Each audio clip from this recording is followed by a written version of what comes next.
Good afternoon, Packers fans. Aaron Nagler here with your Packers Daily Chat, coming to you live on the Cheesehead TV social channels. It is Thursday, day after Christmas. Hope you all had a great holiday. If you were celebrating, if you weren't celebrating, hope you had a good, restful Wednesday.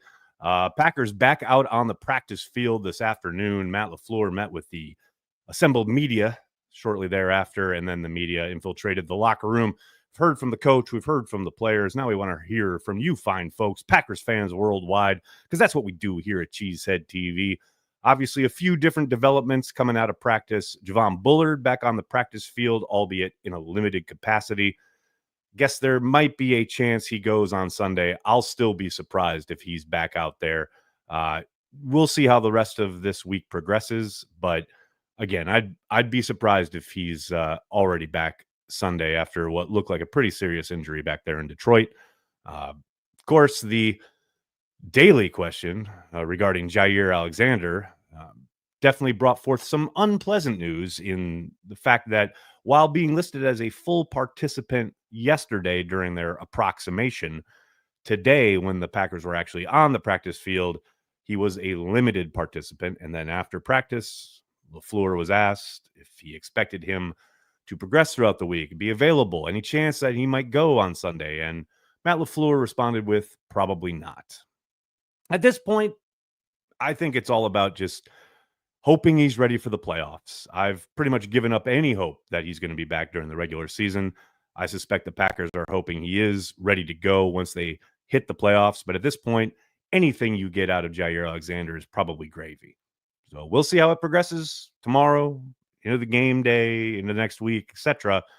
But at this point, Jair Alexander seems like a non-starter. The fact that he was a full participant all last week and then was limited today, who knows? Matt doesn't really give us much as far as whether he suffered a setback or what the issue primarily might be. So, just chalking that up to, okay, we're not going to count on him until maybe playoff time. And even then, it's probably a 50-50 proposition.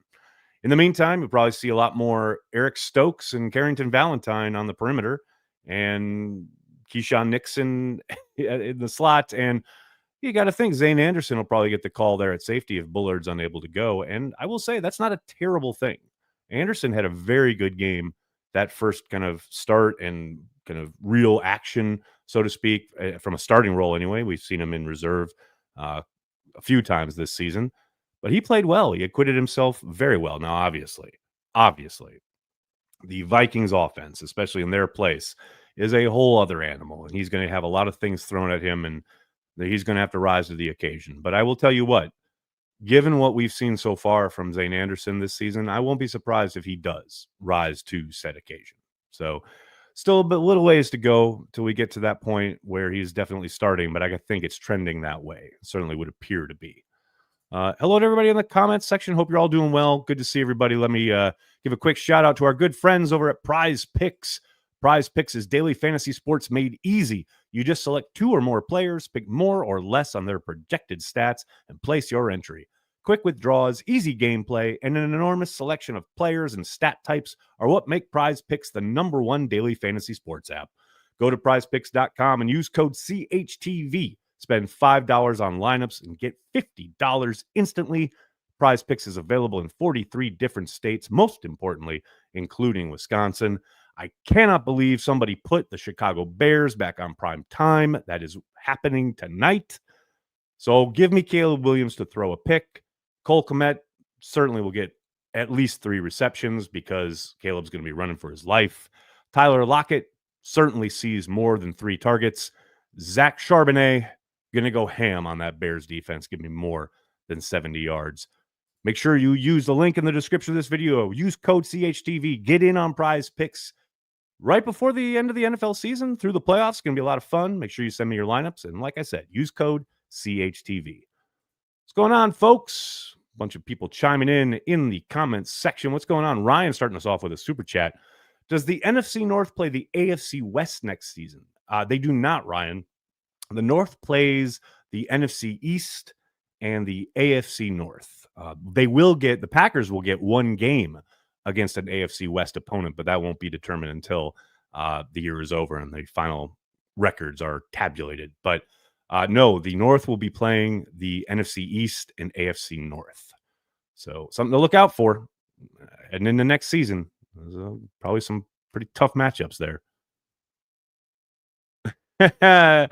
Heebs, what an idea. Can we let Halfley or Matt LaFleur select our first pick next year and let Goody select the rest of the draft? No. I understand people's misgivings about Brian Gutekunst and his first round selections, but the idea that coaches would be a lot better or would automatically make a better call is kind of hilarious. There are hundreds, if not thousands, of coaches throughout the history of the NFL who all thought they could do the job of pro personnel or personnel in general. And lots of times when given the opportunity, completely flamed out. It's a very specific skill set. Just because you are a coach doesn't mean you're automatically going to be a great personnel or talent evaluator. Again, I understand people's kind of disappointment at times with some of the first round selections, but Brian Gutekunst is pretty damn good at his job. We'll keep letting him use those first round selections. What else we got here, folks? Get ready for our first round pick to be a cornerback in the upcoming draft. I mean, it's not another realm of possibility, right? Certainly going to be a position that's addressed in the offseason, most likely through the draft, but maybe even during free agency, though I doubt it. But I certainly think there'll be a addition or two to the room. New York Cheesehead, very sensible. Very sensible. I hate the Vikings. You know what? So do I. This is why we gather here. We have common interests. I, too, hate the Vikings. Christopher, thanks for the super chat, man. If you were coach, and you guys should thank your lucky stars I'm not, how would you handle the next 2 weeks since you already locked into the 5 through 7 seed? Hard to balance rest versus rust versus a backdoor home game. I don't worry about any of that. I play to win. I understand the idea of not wanting to burn your guys out or risk injury or what have you, but I also think you are playing with fire when you start thinking that way. I understand the idea that if they get locked into something prior to kickoff in week 18, then you can have that conversation. But until then, you play to win, you play your guys. I mean, kind of like we saw against the Saints, right? I mean, they played their frontline starters until, midway through the third quarter, when the game was well in hand and they started subbing guys in and out. But yeah, man, I don't know. I've just seen it too many times where teams who have stuff wrapped up, they rest guys in the last week of the season, and then they try to kind of turn it back on for the playoffs. And sometimes it happens, but lots of times it doesn't. I just think there's a value in continuing to play in the rhythm of the season and the week after week of, especially on offense, getting into a rhythm, especially for a team like the Packers who have yet to really find that rhythm in the passing game. So, yeah, man, I'm playing to win. I'm playing my guys. That's just me. I'm crazy. What else we got here, folks? Simitovich, what's going on, man? Thoughts on Netflix yesterday? Look good. Yeah, last part's adorable. Yeah, it looked phenomenal. I will say it's great to have clean presentation. I thought all the talent assembled, kind of a grab bag of different broadcast networks, talent people, kind of all in one spot was interesting. I did think it looked great. I like the graphics. I thought obviously it's built on the kind of the backbone. CBS Sports helps produce it, and I think that was very apparent in how professional it looked and felt. But I also thought, yeah, just the whole presentation, everything about it looked really good and felt like really kind of not too detached from the game. Like my worry is when new kind of broadcast partners come on board, they're going to try and make their kind of stamp. And I think Amazon kind of fell into that trap. And what I liked about Netflix is, yes, there were some bells and whistles, so to speak, but for the most part, they let the game be the game, right? And people commented on it, and there were certainly augmented graphics and things like that. But overall, yeah, I thought it was really well done, no doubt about it. Funko, no. Is Evan Williams good to go? No, he is not. He most likely won't play this week. I know Matt LaFleur indicated earlier this week that the hope is he'll be ready by the playoffs. But I'll be surprised if he's going to be out there on Sunday in Minneapolis. What's up? What's up, Maximilian? When Williams and Alexander first got hurt, it really seemed to impact the performance of the secondary as a whole. Reasons for recent improvement? I think they've kind of streamlined some of the responsibilities and what they've asked guys to do. I think some of what you're talking about happened in game, which is always tough to kind of maneuver around when guys haven't been practicing that whole week in a spot. I do think they've asked guys, okay, you're going to be doing XYZ throughout the week. They're not asking them to do much outside of that on game day. But also, I think guys are improving. Like you get a guy like Zane Anderson out there. I think, the jump he's made from last year when he couldn't get active, essentially, to this year, where not only is he active, but he's contributing on teams and now contributing from scrimmage. You've seen the development there.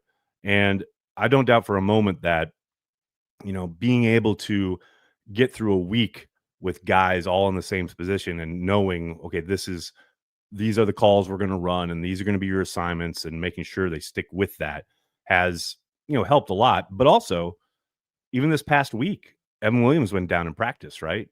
I mean, so that was something at the end of the week. So that is something they had to juggle a little bit. But for the most part, I think they've done a good job of letting guys kind of lean into specific roles as opposed to, and we've seen and heard a lot about, all the versatility. They're so versatile. Well, sometimes that can trap you, right? In the way that you think, I can plug a guy in anywhere and ask him to do anything, even during the game. That's not always going to be the case, right?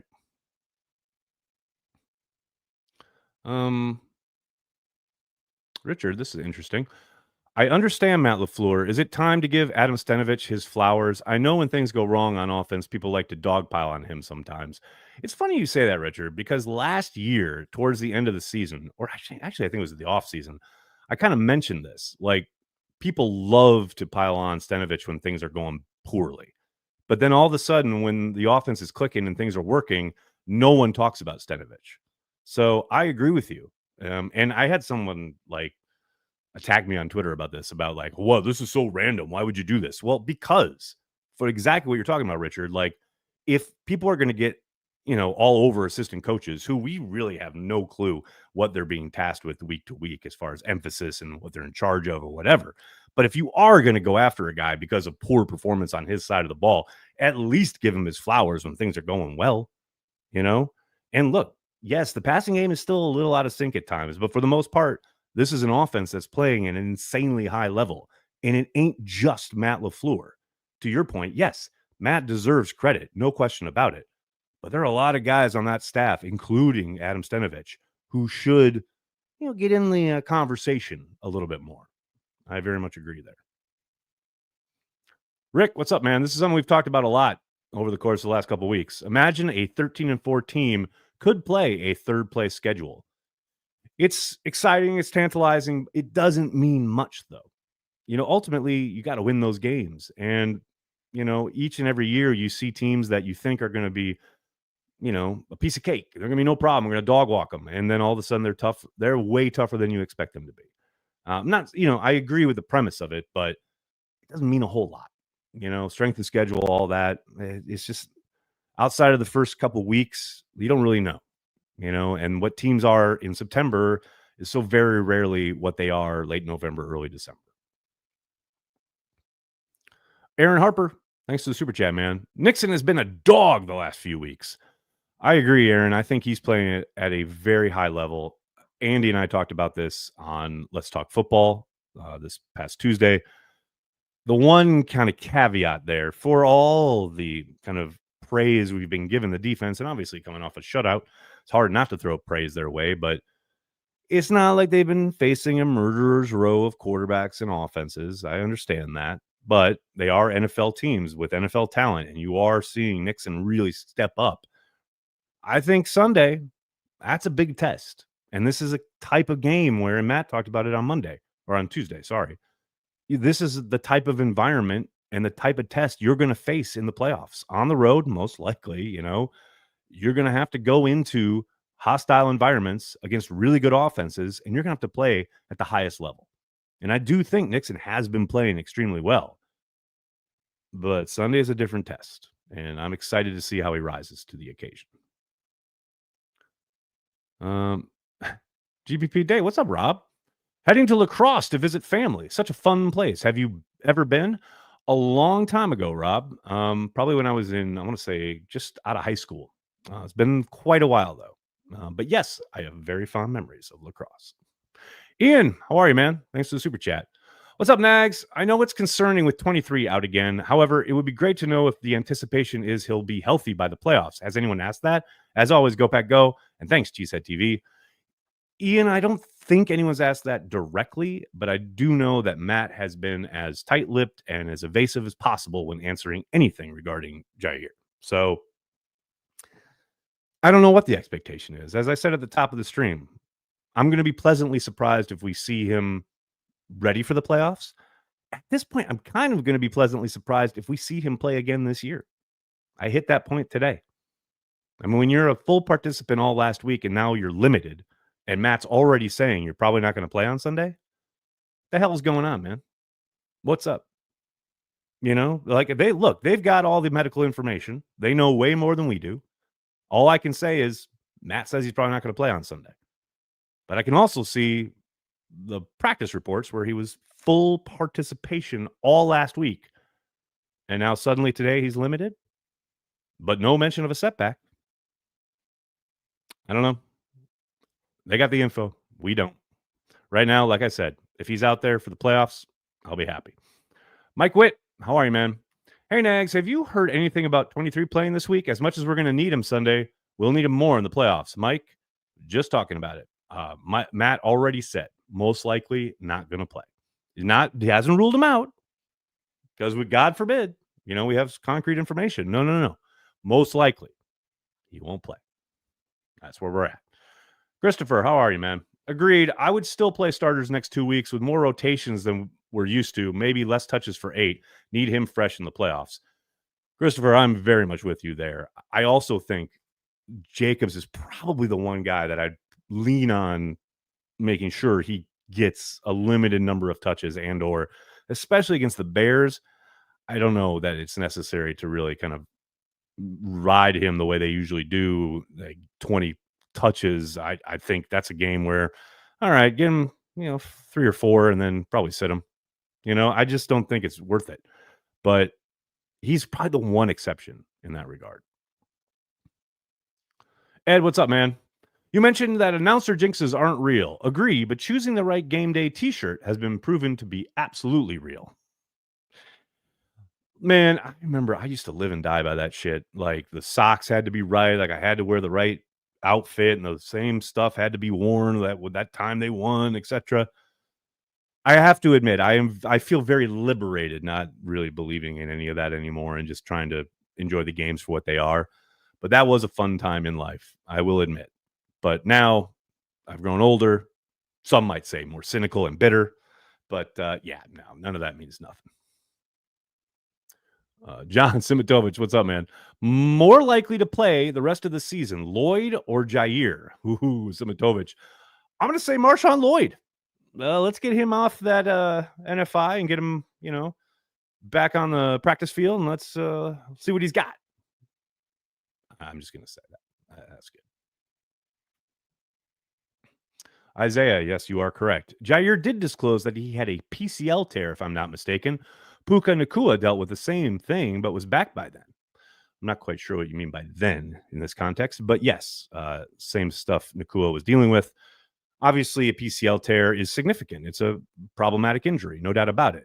Of course, if they thought it was going to be lingering and or long-term, they would have placed him on IR, but they didn't, which would tell you that they thought at some point there was a real possibility that he would be healed up and ready to go. Maybe they reached that point last week and now suddenly there's been a setback. But again, we don't know. They haven't said anything. What else we got here, folks? That's good. Oh, Richard, that's nice. Hey, Aaron, remember when we signed Zane Anderson this offseason for his Super Bowl winning experience? Just kidding. But actually, though, I think it was 2 off seasons ago. But yes, they did sign him from the Chiefs. So clearly it was about the Super Bowl pedigree and that special teams zest. Um, Mike, yes, there will be Packer transplants this week. It will be tomorrow night. Corey and I will be back tomorrow at 5 Eastern, 4 Central to obviously put a bow on the Saints game, but look ahead mostly to the Vikings game on Sunday. Go through the blogosphere, all the stuff you've come to know and love when it comes to Packer transplants. We'll be back tomorrow. No questions about it. Well, this is a decent question, Joe. I like it. With the Vikings a very possible playoff opponent, do you think Matt LaFleur and Halfley hold certain plays back for a potential playoff game? Yes and no. I don't think there's anything they'll be saying, we absolutely can't use this. I do think they'll look at concepts that they think work well against the opponent.